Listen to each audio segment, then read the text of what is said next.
Art Williams has spoken to many business groups throughout the years. The following speech was delivered to the 1987 National Religious Broadcaster Convention and has become a classic example of Art's philosophy on winning in business. It is simply entitled, Do It. Dr. Jerry Falwell, Chancellor of Liberty University, introduces Art Williams. 15 years ago, he was a high school football coach. His wife, Angela, was teaching English in high school. He got an idea, just an idea.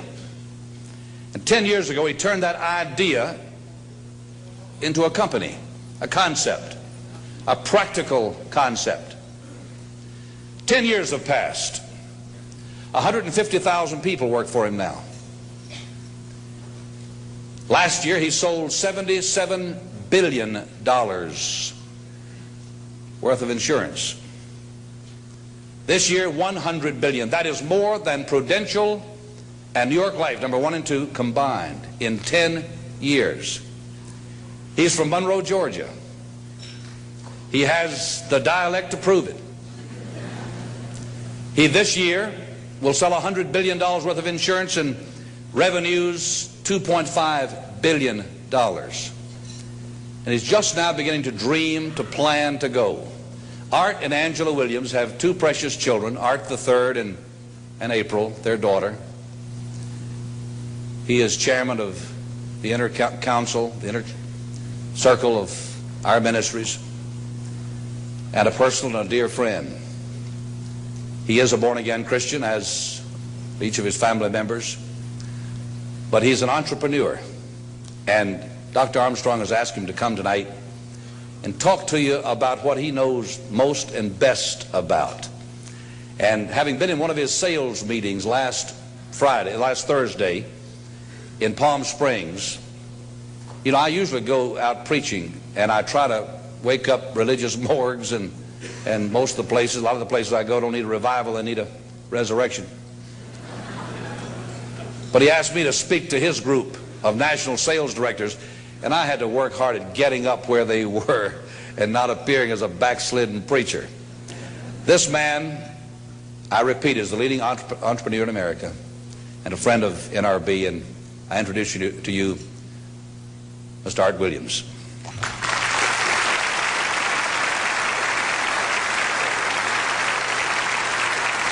Thank you. Thank you, Jerry. And I tell you, I don't know if I've been this nervous in a long time. This is the most intimidating thing that I think's ever happened to me. An old dumb South Georgia football coach speaking to a bunch of TV personalities like many of you, many great evangelists in the audience, and who put me between Falwell and Swaggart on the same night just totally blows me away. But I'll try to give it my best shot. I was asked to talk to you about how to win in business. I think it's a good subject for you to think about, because I believe business in America is in a crisis situation today. All you have to do is read the paper and every month see our trade deficit, and it's just a very depressing situation.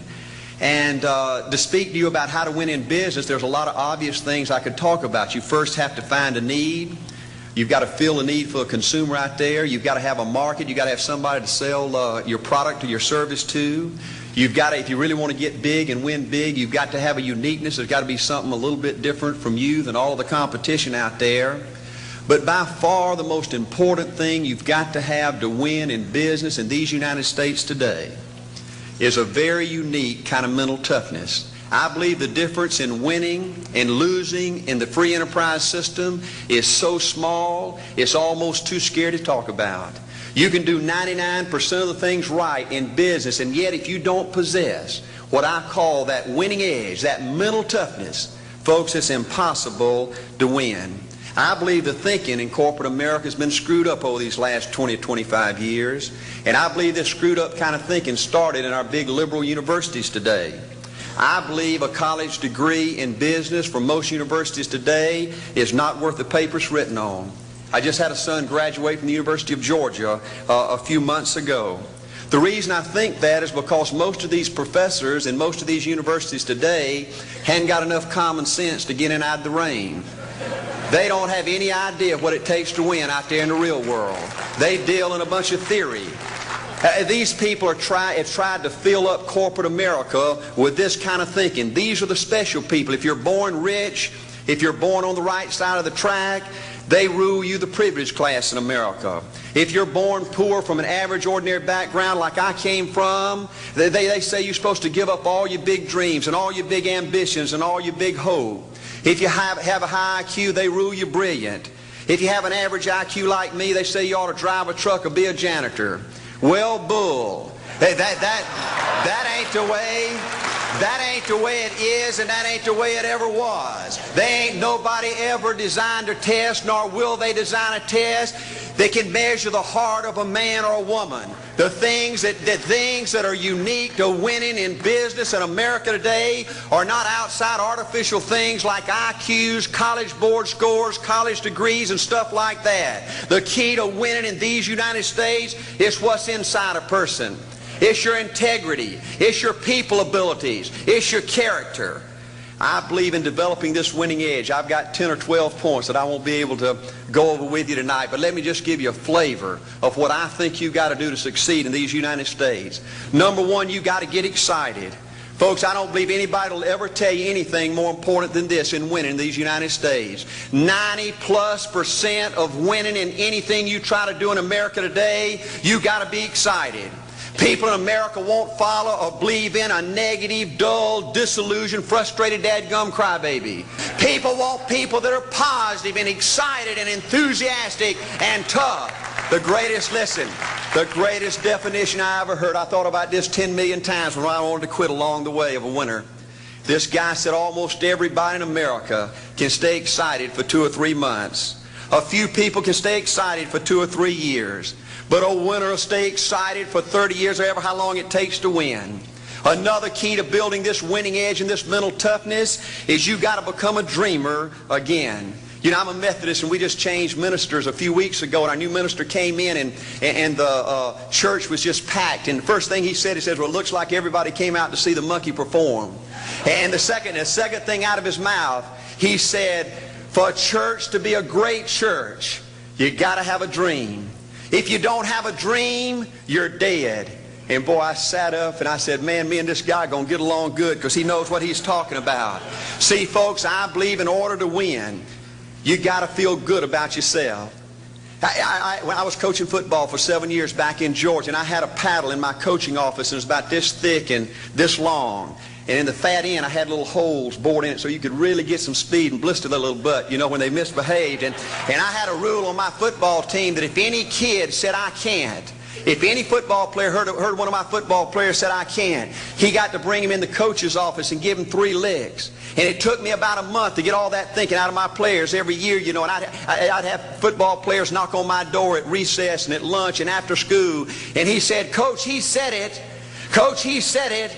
And I'd make that kid bend over and I'd give that other kid the board. He'd bust him 3 times. And folks, it didn't take long. You couldn't create a word game to get one of my kids to say I can't. Bring it home a little bit more personal. When April and little Art were just this little and could understand words, every time they said I can't, I made them do 3 push-ups. Folks, there ain't nothing you can't do in America if you want to bad enough.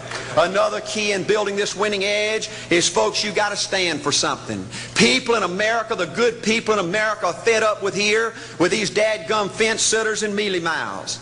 Corporate America has an especially black eye in business today. Most people in America think you can't find a company. They think you can't find a salesperson that'll tell you like it is and stand behind their word. They think these companies will sell anything, say anything, just to make a sale, just to make a profit. Well, you know what? Folks, if you want to win in the free enterprise system in America today, you got to stand for something. And another point, thank you, is yes, you're going to be controversial. Folks, if you want to win in these United States today, just get ready. You're going to be controversial. The only way not to be controversial is to be average and ordinary. They just call me anything but average and ordinary. Now, I know some of you might say, well, you know, I don't think I like Art Williams. You know, he sounds like an old tough butt to me. Well, folks, I'm telling you, you can be good and tough at the same time. I bet nobody's ever talked to a religious broadcaster like that.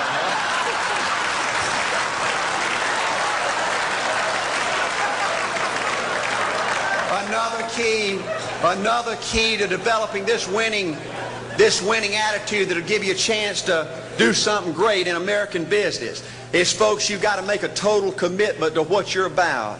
Do you know the American people have lost their toughness? They've lost their ability to make a commitment. See, folks, in trying to win in business, you're just going to have so many false starts. You think you get it going time after time, and you just get knocked back to ground zero, and it's your ability to compete, to pick yourself up off the mat one more time, to go for it one more time, that's going to determine success or failure.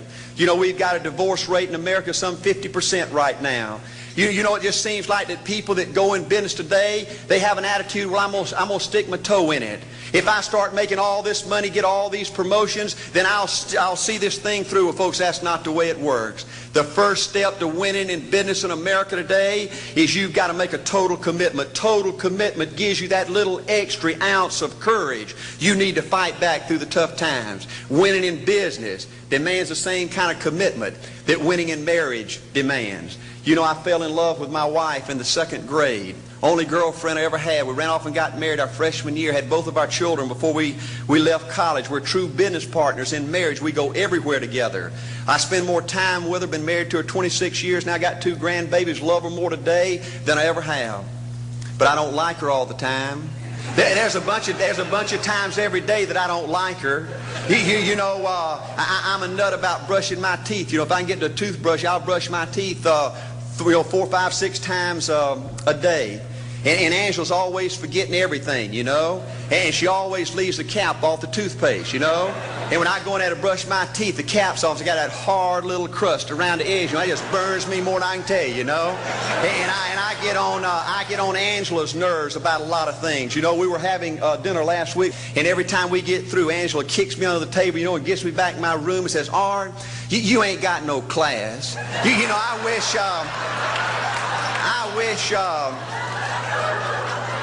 wish, Art, you could learn to eat with your mouth closed, you know.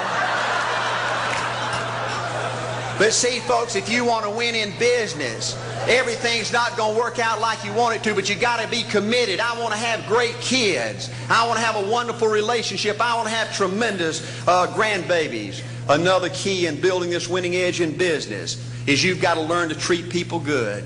Another thing that these universities pollute America corporations with is this attitude, you better not get to know your employees. You better not become friends or get to know the spouse or the children of your employees, because you might have to fire them, you might have to reassign them. And if you're close friends, you can't manage people in a tough-minded way. Bull. Folks, the only way to manage people and get the most out of people is treat them good. Learn to love them and care about them. Yes, it hurts from time to time, but it's the only way. You know, everybody you work with in business, you've got to look at them and pretend there's a flashing sign on their chest. And everybody's asking you, make me feel special. Make me feel important. Say something good to me. I want to be somebody. Another key of winning in business in America today is, folks, you've got to establish the right kind of priorities. First company I went with 15 years ago was ITT. When I was out there struggling, dying every day, wanting to quit and go back in coaching 1,000 times, my first heroes in this business were vice presidents at ITT making $40,000 or $50,000 a year. And I said, man, if I could ever get to be that kind of person, it'd be a dream come true. I couldn't want any more out of life. A few years later, I earned the right to get promotions to that level and found so many of my heroes in business, their personal lives were a disaster. They were alcoholics and divorced 3 and 4 and 5 times. I just read an article by the author of In Search of Excellence, and I saw where he says, I can't find evidence of any successful business person in America that's not tunnel vision, that just doesn't give everything to business. Folks, I said back then, 15 years ago, that if that's the price you've got to pay to win in business, it's not worth it. 15 years later, a multimillionaire. Folks, I can stand and preach to you that you can't separate your personal life from your business life. God's got to come first. Your family's got to come second.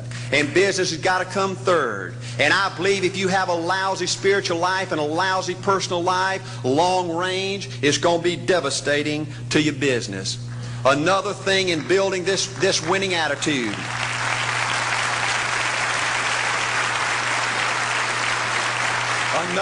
Another thing in building this winning attitude in business. I see tall people make it big in business and short people, dumb people and smart people, fat people and skinny people. But if you cut open the winners in business, I see a heart of a champion. And all these people are competitors and they don't quit. I believe desire and will to win is everything. I don't know why I'm like I am, but my butt's always burning. There's always something say, Art, dadgummit, you're supposed to go for it. Art, dadgummit, you're supposed to be somebody. You're supposed to make a difference with your life. What does the $500,000 a year person do? The $50,000 a year person doesn't do. You look at the outside and study those two individuals, everything seems to be the same. They both are the same sex, they both are the same age, they have the same training, the same positions, the same contract, the same fringe benefits. They both are successful, they work hard, they're good family people, make tough commitments. But what's the difference? What does the $500,000 a year person do? The $50,000 a year person doesn't do. He pays the price and a little bit more. He works hard and a little bit more. He's loyal to the company and a little bit more. He believes in a little bit more. He makes money and a little bit more. He saves money and a little bit more. If you want to win in these United States, you got to be tough and you can't quit.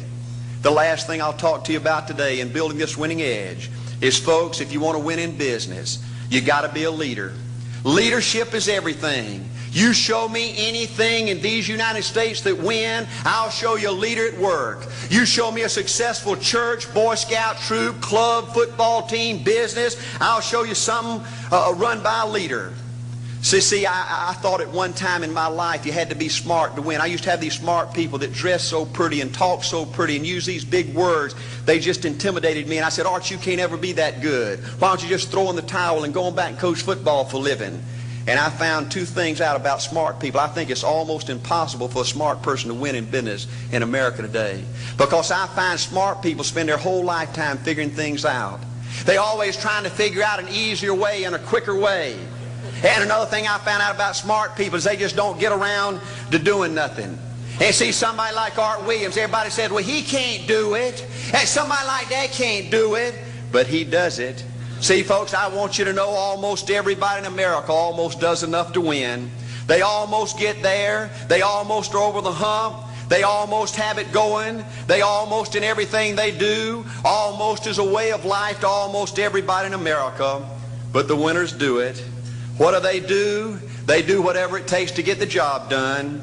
They do it and do it and do it and do it and do it until the job gets done. And then they talk about how great it is to be somebody they're proud of. We need leaders in America who can do it. If you want to become somebody, do it. If you want to go in business for yourself, do it. If you want to become financially independent, do it. I hear too much talk in these United States. Everybody can talk a good game. We need people in America who can do it. I go all over this country with A.O. Williams, and I have people say, Art, you can count on me. Wonderful. Just do it. Art, I guarantee you this is my last stop. I'm going to win now. Super duper. Just do it. Art, if I could just have one good month and get the ball going, I know I could make it big. Super. Just do it. Art, if I could just pay off this debt, I could really go. Great. Just do it. Art, if I could just sell my house. Do it. But houses ain't selling. Do it anyway. Art, I'm not making any money. What can I do? You just do it.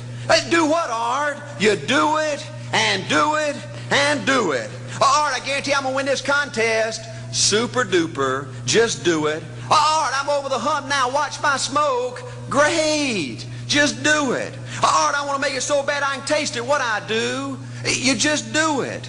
Art, I'm a vice president now. Can I quit doing it? No.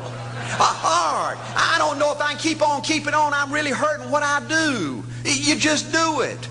Do what, Art? You do it and do it and do it. Art, all my life I wanted to be somebody important. Well, what do it then? All right, I'm going to save money so I don't have to go through this again. Great. Just do it. All right, I don't feel like I've had enough training. What I do? You just do it. All right, my manager don't give me no help. What I do? You just do it. All right, you don't understand. I was Mr. Everything at my former company. You don't mean I have to start off down at the bottom and do it, do you? Yep, you really got to do it. All right, what's the primary difference between winners and losers? The winners do it. They do it and do it and do it and do it until the job gets done. And then they talk about how great it is to finally have achieved something unique and how glad they are that they didn't quit like everybody else and how wonderful it is to finally be somebody they're proud of and make a difference with their life. Thank you.